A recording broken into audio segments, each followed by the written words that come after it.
లడ్డు కడి పెళ్ళి మనం ధూమ్ధాం చేయాలి.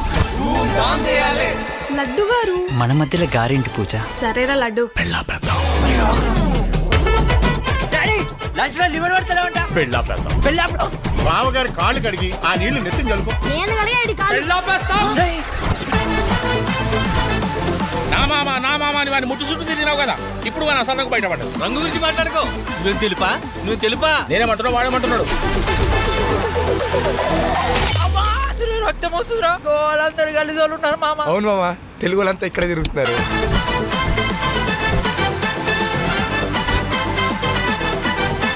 అసలు నేను రెసార్ట్ కట్టింది కొత్తగా పెళ్లి దంపతులు ఇక్కడికి వచ్చి సరదాగా గడుపుతుంటే కళ్ళారా చూసి ఆనందించాలని. వాళ్ళు గడుపుతుంటే మీరు చూడమండి సార్. చిచి, ఎందుకు కొడుతున్నావు? నా పిల్లని చూస్తున్నాడు. ఏయ్ అయితే గట్టి కొట్టు.